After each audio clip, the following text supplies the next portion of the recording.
Call of Duty World at War, released in 2008, and the Zombies game mode became an instant hit, spawning a thriving custom map community within less than a month. In 2008, Roblox's developer tools were limited and did not provide many options for gameplay, resulting in numerous knockoffs that were less than stellar in quality. In 2009, we were introduced to Zombie Verrückt, Shinonuma, and Duries. Custom maps were being produced exponentially faster. Fox McBanjo would kick off the scene with his version of Nocturne Toten, featuring a more complex wave system and providing more weapons than games typically had. The zombie AI was still very basic. Fox McBanjo released a second edition of this game that was not well received, before being terminated off the platform sometime in the 2010s. With the release of Black Ops 1, we were introduced to Kino der Toten. Custom mappers were releasing maps that surpassed even official releases in quality. With that said, you would start to see some notable evolutions in RO-CoDZ games. Julie Cat would impress the Roblox community with their game, The Zombie Apocalypse. It featured multiple zombie types that began to appear as waves progressed, and included perks and Easter eggs to give players advantages. Improved zombie AI, making the target barriers and destroying them before targeting players. Player GUIs would be introduced during the previous year, and Zombie Apocalypse would be one of the first games in its niche to take advantage of them. It was technically the first game to feature a pack-a-punch machine. However, it would only work for a singular weapon. It's hard to judge what this game contributed, as there is no easily accessible footage of this game anywhere on the internet, with the only testimony being my playthrough of it in 2025. As far as I know, it is the first COD Zombies clone to feature an all-weapons pack-a-punch machine. This reconstruction is all you're gonna get. I would say to thank Roblox for making this game inaccessible, but the real culprit is Xbox Game Bar for being the least reliable recording software I've ever used. Good riddance. By the end of 2011, Black Ops 1 had released its biggest and final map, Moon, setting the gold standard for maps to come. As for Roblox, 2011 would be a big year in terms of technical developments. The most notable entry in this year is, by far, Star Battle's Nocturne Toten. Not only was it well received for its unique gunplay and zombie AI, but it also spawned a mini community of players who would make their own maps with this engine, lasting all the way until 2018, where all games using the engine broke as a result of the filtering-enabled update. One Ra's Hoster and Toten was the first COD Zombies clone that featured special rounds, and one of the first to feature a pack-a-punch machine. Call of Robloxia Zombies would be the first Black Ops 1 themed zombie game, taking place in a simplified version of the map 5. The engine was capable of handling players teleporting, spawning and despawning zombies based on player locations, which we wouldn't see again until 2 years later. Perks and pack-a-punch were included, however the pack-a-punch did not support all weapons. This would be another game which would spawn some custom maps due to it being uncopy locked. Call of Robloxia 5 Roblox at War is remembered as another early example of a RO-CoDZ game. However, we cannot ignore that this, along with the previous entry, had faulty hit detection. 2012 would be our introduction to Transit, widely regarded as one of the worst zombies maps of all time. Whether that is objectively true is up to interpretation. But on the other hand, the custom map scene would pump out absolute classics. However, the opposite reigns true for Roblox, with just one notable release. You Cannot Survive introduced weapon ammo types, which was inspired by the Left 4 Dead series, consisting of fire, explosive, and shock. Certain types would be compatible with certain weapons, and they would last for a weapon's full magazine. This game would also fall victim to piracy, even resulting in its clone, Deadhouse, surpassing it in popularity, as well as some custom maps.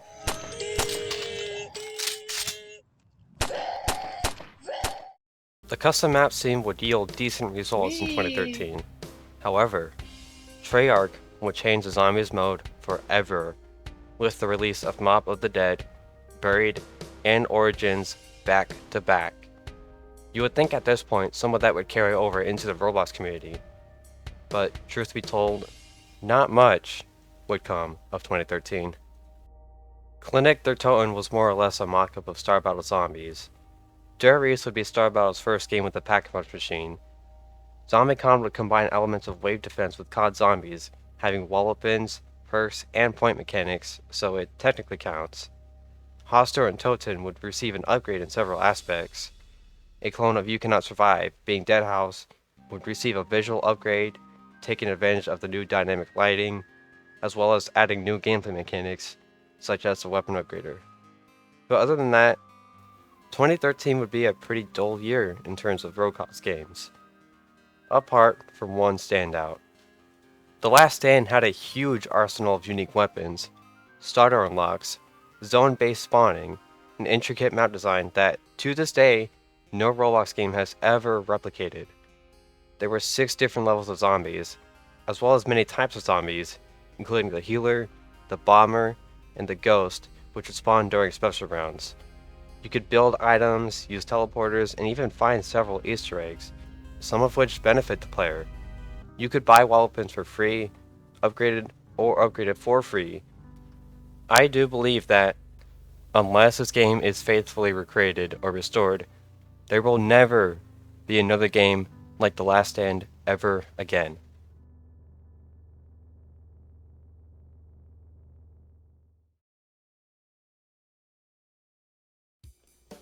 "2014 would result in no Zombies content from Treyarch, as Sledgehammer would have their turn with the Zombies game mode, which was not well received. However, 2014 would be arguably the best year for the custom map scene.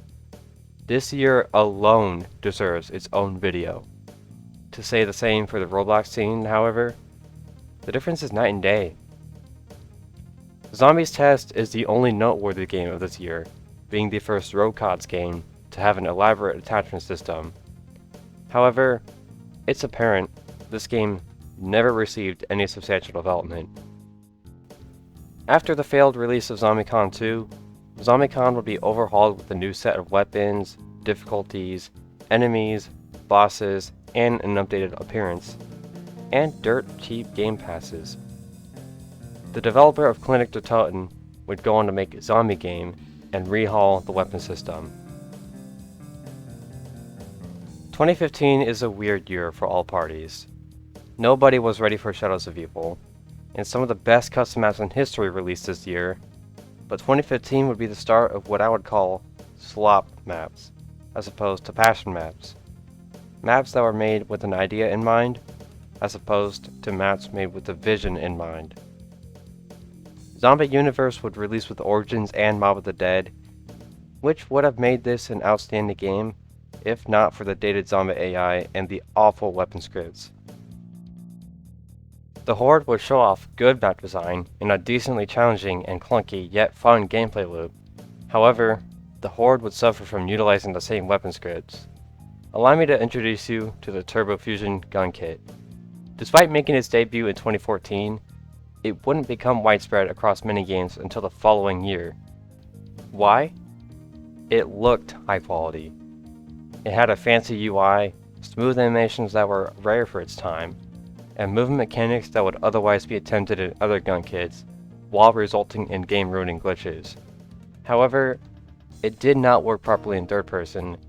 The movement was clunky, the animations would break often, and it was generally awkward to use. Black Ops 3 would prove to be an absolute unit, pumping out maps that would deservedly give the title of the best zombies game of all time. 2016 would be the debut of Black Ops 3 mod tools, which would result in mappers from the custom map community to move on from World at War.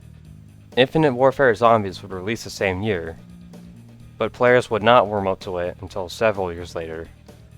But 2016 would be a dull year in terms of zombies clones on Roblox. Though Call of Roblox was stylistically very fancy, it was a buggy mess, tending to be unplayable within the first 5 rounds of gameplay. On the other end, Quartal Hailstorm Toten was stylistically very bland, but would have fast-paced gameplay that was unmatched for its time, dropping the limited ammo aspect, having dangerous special rounds, and very strong weapon upgrades. There was even a short-lived recreation of Shadows of Evil, with an advanced gun engine that no other game in this subgenre could compare to. This engine took advantage of the new animations property, and had relatively smooth gunplay for its time. The World at War custom map scene is quickly fading away as mappers move to Black Ops 3. Infinite Warfare releases its final maps, which unfortunately are not well received by fans. 2017 would prove to be a huge year for RO-CoDZ games. Battle Ops would be the most graphically advanced entry of this year, showing off realistic human and detailed weapon models. Rotten would show off its own advanced gun engine and unique map design. After the failed release of the original Quantrum game mode from 2015, Quantrum would be a true next-generation experience, in terms of Roblox, featuring a highly advanced gun system, advanced map design with a heavy focus on atmosphere, but unfortunately would turn out to be an okay game, having been left in a state with just 4 weapons and 2 perks. Though to say that it belongs here is a stretch, Zombie Zone came along as the first RO-CoDZ game with weapon mastery camos. Rather than buying your perks, you would buy upgrades through coins that zombies will occasionally drop. Powered by the same engine that ran Shadows of Evil, Transit would be a faithful recreation of the original Transit from 2012.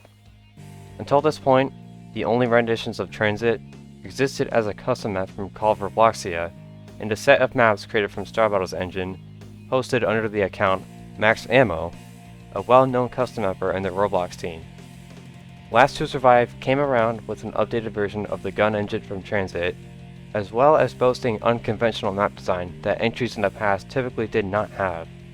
There would be difficulties, buildables, a leveling system with benefits, and powerful upgrades. Resurrection would blow the scene out of the water with several high-quality maps, with some of them being originals and a boss fight, and a camo selection system. It had a heavy focus on atmosphere, which games until this point typically did not consider. It also had the turn game mode, which would not appear in another game until 8 years later. Though it came out the year prior, Legendary The Forsaken Shore would release a game mode similar to COD Zombies, titled Necromancer's Revenge. This is quite possibly the first instance of a fully fledged Easter egg quest, even bigger than Resurrection's Easter egg, as well as the first game to feature a soul box. Not to mention it is a RO-CoDZ game that, instead of having firearms, has a selection of medieval themed weapons. There is multiple types of enemies, each with unique appearances, attacks, and abilities. And the best part? You can still play this game right now.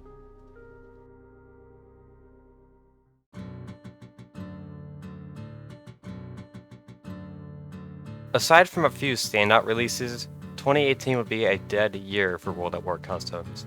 On the other hand, the Black Ops 3 custom map scene is thriving. Players would be graced with Black Ops 4, though it would take a while for fans to warm up to it and realize its true value. In terms of Roblox content, 2018 would result in the debut of some cult classics.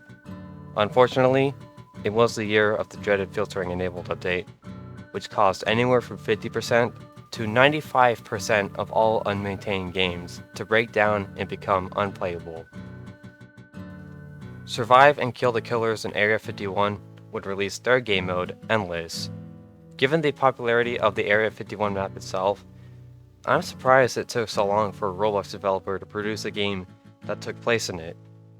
Double MC Zombies project would be considered one of the first mainstream RO-CoDZ clones, as even big YouTubers were playing it. Resurrection would be rehauled with a new gun engine and more maps, but resulted in the loss of the turned game mode. However, none of these games brought anything new to the table apart from looking fancy. Weirdly enough, this random game from 2018 would have the biggest contribution, being the first game with a true buyable ending. As Black Ops 4 finishes up its map selection, players are left disappointed. And looking back, it wasn't necessarily for good reason. 2019 would result in one cult classic that is still active to this day, being Project Lazarus, a game which tried to mimic the feel of the original Call of ROBLOX zombies, though with numerous modern elements. It did not come with a pack-a-punch, as that would not appear until the following year. Furry Arena would make its debut, though obviously appearing as an unserious take on the genre. But the biggest entry of 2019 would be Transit Remastered, which would boast an improved gun engine, an updated appearance, and overall quality of life improvements. Players are introduced to D Machine, Cold War's first release, and have mixed opinions on it. Isaac the Pooper, yeah, it's a great name, would re-release his take on the zombies mode, being foam FPS zombies, though functionality-wise it was similar to Call of ROBLOX. A remake of Starbell's engine would come out this year, along with a remake of Julie Cat's Zombie Apocalypse. Rotten would be reworked into what it is today, with a new map, an improved gun engine, and quality of life improvements compared to its older counterpart. Recall of Zombies would release, and to this day be considered one of the best clones you can play on Roblox, with even huge YouTubers being impressed by its quality. Apart from graphical improvements, it included over 100 weapons and a class system which players could use points gained during rounds to upgrade. Players would also be introduced to Zombie Uprising, which combined the customization aspect of USSF's previous game, Zombie Rescue Mission, with a real wave system. It later introduced weapon leveling, allowing players to unlock attachments for free, making it the first game in this subgenre to do so. As Cold War finishes its map cycle, players are not exactly impressed. It was during this time Zombies players were so desperate for content so as to start relying on Roblox for even a slight adrenaline boost. Unfortunately, not much would come out of 2021 for Roblox either. Furry Arena would be rehauled with overall improvements to graphics and mechanics, and a new map with another one to follow up not long after. At the very end, Michael Zombies would release with its sole map being a Der Riese recreation, though within the following year, it would become the most popular RO-CoDZ clone in Roblox history.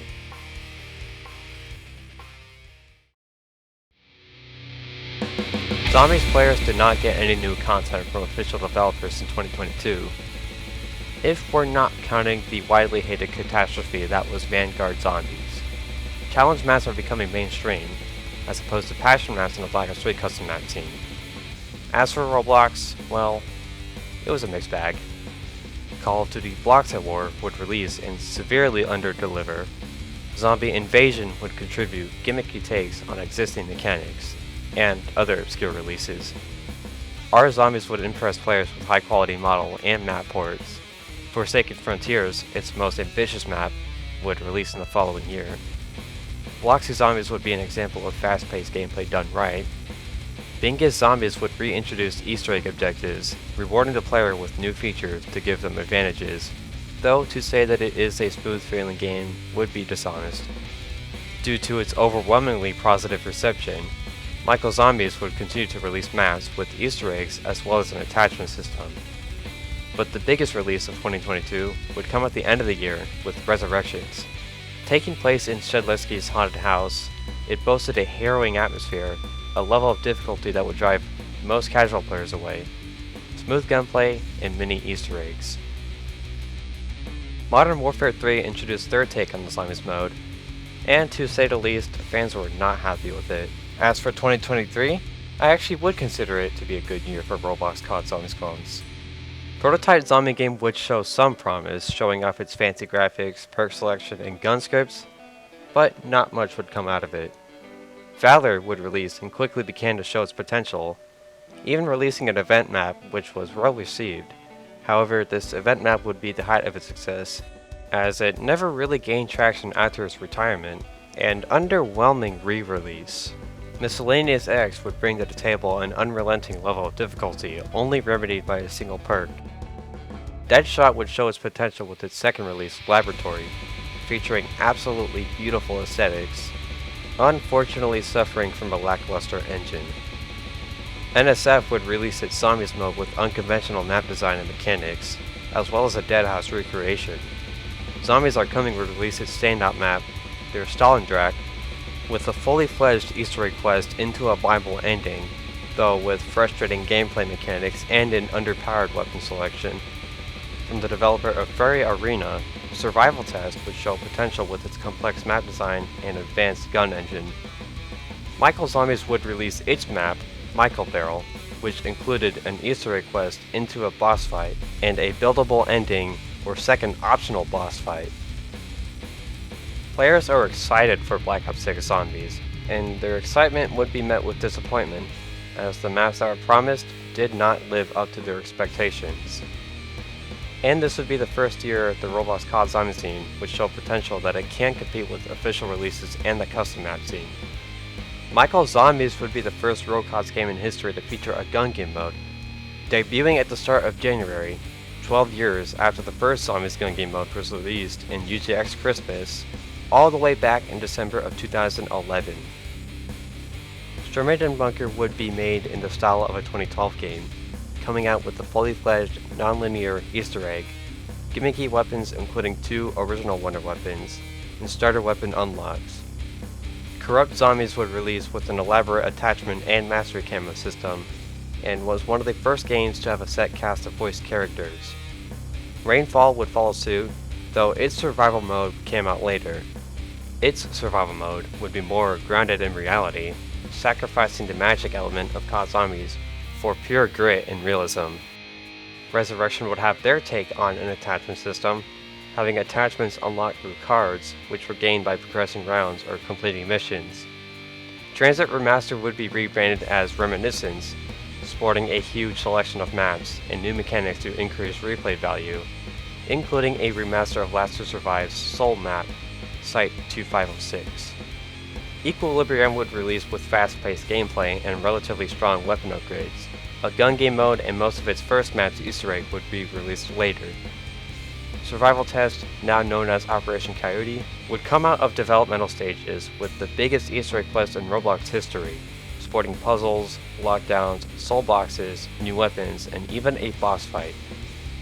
The last release of 2024 would be Zombie Gun Game Demo, a game which ran on the engine that powered Exterminate and Bunker that was based on UGX Mod's gun game. Its perks and power-ups allowed for more variance in gameplay.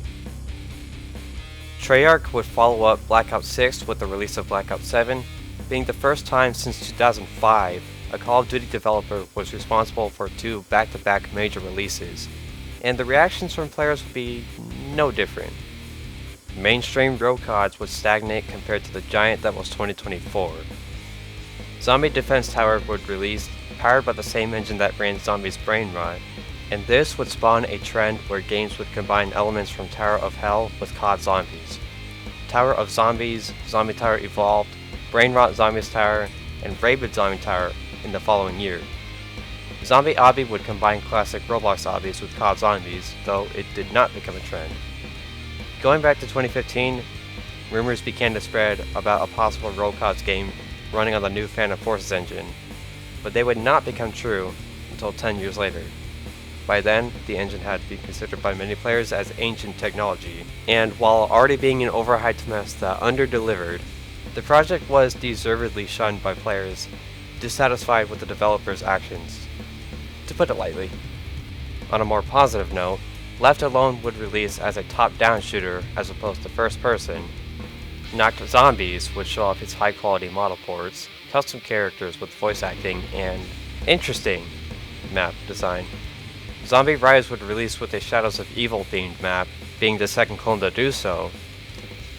The Dark Rooms would combine elements of the Back Rooms with CoDZ Zombies, utilizing procedural generation to make the map feel infinite. Protocol Undead would release with the first Shangri-La themed map in Roblox history. PolyZ would be the first RO-CoDZ game with simulator mechanics. Zombie Rushdown would introduce unique perks and grinding mechanics. All of Me Redux would feature fully fledged Easter eggs and boss fights. Lastly, Crazy House would be another 2009 themed game, having custom characters, C-framed animations, gun game, turned with functional boss and unique playstyles, timed gameplay, a camo mastery system, and a fully fledged Easter egg. Unfortunately, the game would meet its end on April 10, 2026, when it was copyright striked by Activision for a final time, most likely due to its inclusion of Turned. Oh, and Zombie Arena. Resurrections would bless its release map, Roots of Corruption, with a massive update, adding more elaborate Easter egg steps and a boss fight, as well as badges, new weapons, and attachments. It goes without saying 2026 is still very much an ongoing year. Black Ops 7 is not done yet, and at this point, Zombies fans have grown to like Infinite Warfare and Black Ops 4 Zombies. The World at War custom map scene is essentially underground. The Black Ops 3 custom map scene is as alive as ever, and Black Ops 1 and even Black Ops 2 are beginning to see a surge in custom maps and mods. With that said, we have a pretty good idea as to what to expect within this or the following year. As for what came out of 2026 so far, Blood Tower would be a more advanced take on the new Zombie Tower idea, though the developers would branch out to the more traditional style of COD zombies. Rabid Zombie Tower would follow suit, though it would follow the formula of a traditional tower map, as opposed to a parkour intense tower map. It would introduce a new upgrade system. It would feature 16 perks, 21 custom characters, a starting loadout selector, and a starting perk selector. The map itself is basic, though its features would set the foundation for what would come. Code Red Undead would release its first map on the 9th of March 2026, and the second one on the 21st of the same month. Isolation by the Monster included a 5-step non-linear Easter egg, including a soul box, collectibles, trials, and a mini boss fight. It also had an Origins-inspired power system, 2 original wonder weapons, and a boss fight that had invincibility mechanics rather than copious amounts of health. Flatline would release on the 14th of April, employing a heavy focus on the horror aspect, though dropping the 2 upgrade system for the sake of simplicity. A remake of 2016's Quarterhouse and Toten would be released on the 20th of May, completed with an Easter egg quest and an arsenal based on the original game's weapons. Many recent releases are still going strong, either releasing content on the regular or having an active fan base.